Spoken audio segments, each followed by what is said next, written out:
मेरे एक स्टूडेंट को पुलिस में जाने का बड़ा शौक था और जब भी मैं क्लास में उससे पूछता था what do you want to be in your future, वो हमेशा यही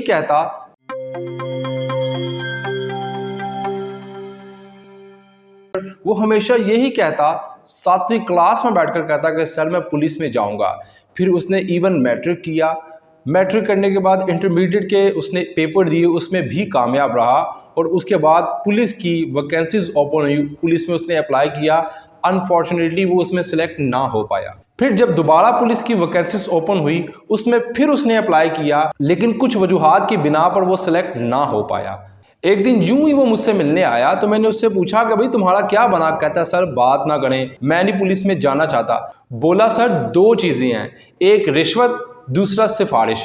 ना मेरे पास रिश्वत है और ना ही मेरे पास सिफारिश है। फिर भी उसकी हौसला अफजाई करते हुए बोला कि तुम अपनी कोशिश जारी रखो, एक ना एक दिन तुम ज़रूर सिलेक्ट हो जाओगे। हुआ कुछ यूं कि चंद दिनों बाद अमन अमान के सिलसिले में मैं अपने वालिद गिरामी के साथ आईजी पंजाब को मिलने के लिए गया और उसकी एक तस्वीर सोशल मीडिया पर वायरल हो गई और वही तस्वीर मेरे तालिब इल्म ने भी देख ली और वो भागता हुआ मेरे पास आया और मुझे कहता कि सर आपकी बड़ी मेहरबानी, मेरी सिफारिश कर दे। मैं उसे बोला मेरे उनसे इतने अच्छे मरासम नहीं है, मैं तो अमन अमान के सिलसिले में अपने वालिद गिरामी के साथ उनसे मिलने गया था, वगरना सिफारिश वाला ऐसा कोई सीन नहीं है।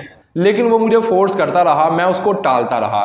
चंद दिन गुजरे, वो फिर मेरे से मिला। वो कहता सर प्लीज़ अगर आप मेरा काम कर दें तो मैं समझता हूं कि मेरा मकसद पूरा हो जाएगा। तो मैं उसे बोला कि तुम अपनी काबिलियत पे जाओ, तुम सिफारिश और रिश्वत को तर्क करके अपनी काबिलियत पर फोकस करो। तो मायूसी के साथ बोला सर पाकिस्तान में कहाँ काबिलियत को तरजीह दी जाती है, सिफारिश चलती है या रिश्वत चलती है। खैर मैंने उसकी बात को सुना अनसुना कर दिया। चंद दिनों बाद वो फिर आया, फिर मैंने उसे मना कर दिया, फिर आया, फिर मैंने उसे मना कर दिया। खैर उसके बार बार इसरार करने पे मैं मान गया। मैंने कहा ठीक है मैं तुम्हारी सिफारिश कर दूंगा। मेरे ये अल्फाज सुनकर वो ऐसे हवाओं में उड़ने लग गया। फिर मैं सोच में पड़ गया अब मैं सिफारिश कैसे करूंगा। अगर मैं अपने वालिद गिरामी से बात करूंगा तो ज़रूर मुझे डांट पड़ेगी और मेरी सख्त सरजनिश होगी, क्योंकि वो सिफारिश और डिसिप्लिन के ख़िलाफ़ काम को कतन पसंद नहीं करते।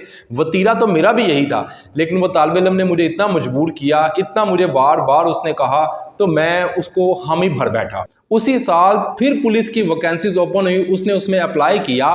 वो मेरे पास आया, उसने मुझे अपना नंबर लिखवाया। कहता सर बराए करम इस बार मेरी सिफारिश कर दें ताकि मैं पुलिस मैन बन जाऊं, ताकि मैं पुलिस में जा सकूं। मैंने उसका वो नंबर वगैरह नोट करके उसको कहा ठीक है मैं कुछ करता हूं, लेकिन तुम फिर भी अपनी पूरी कोशिश जारी रखो। मैं सहमा सहमा डरा डरा पुलिस ऑफिस चला गया, लेकिन मेरी आईजी साहब से मुलाकात ना हो सकी। फिर चंद दिन गुजरे, फिर मैं गया, पता चला आईजी साहब दफ्तर मौजूद नहीं है, वो शहर से बाहर गए हैं। इस तरह करके मैंने 3 से 4 चक्कर लगाए, लेकिन मेरी आईजी साहब से मुलाकात ना हो सकी। और मेरी खुशकिस्मती ये कि मैं सिफारिश से ज़रा थोड़ा सा महफूज हो गया। वो तालिब इल्म बार बार पूछता सर आपने मेरी सिफारिश कर दी है। मैंने थक हार के अक के बोला उसे हाँ यार मैंने तुम्हारी सिफारिश कर दी है, तुम बेफिक्र हो जाओ। अल्लाह की करनी ऐसी हुई, उसी साल वो पुलिस में भी भर्ती हो गया और रक्स करता हुआ मिठाई का डब्बा मेरे पास लेकर आया, खुशी से मेरा मुंह मीठा करवाया। सर आपकी वजह से मैं पुलिस में भर्ती हो गया हूँ, सर अगर आप सिफारिश ना करते तो आज मैं ये ना होता, सर आज की आपकी वजह से मैं वर्दी पहनूंगा, मैं कैप पहनूंगा। उसकी खुशी की इतनी इंतहा नहीं रही। मैं उसको बताना चाह रहा था कि मैंने ऐसा कुछ भी नहीं किया, तुम अपनी काबिलियत पे आए हो। लेकिन मैं अंदर ही अंदर बहुत ज़्यादा शर्मिंदा था कि मैं इसको कैसे बताऊं, क्योंकि मैं उसे बता चुका था कि मैं तुम्हारी सिफारिश कर चुका हूं। खैर चंद महीने गुजरे, उसकी पोस्टिंग हो गई। अब वो जब भी मिलता है, जिससे भी मिलता है, वो सबको यही कहता है कि आज मैं पुलिस में लगाऊं, सर हसन की वजह से लगाऊं। अगर ये मेरी सिफारिश ना करते तो शायद आज मैं इस पोजीशन पे ना होता।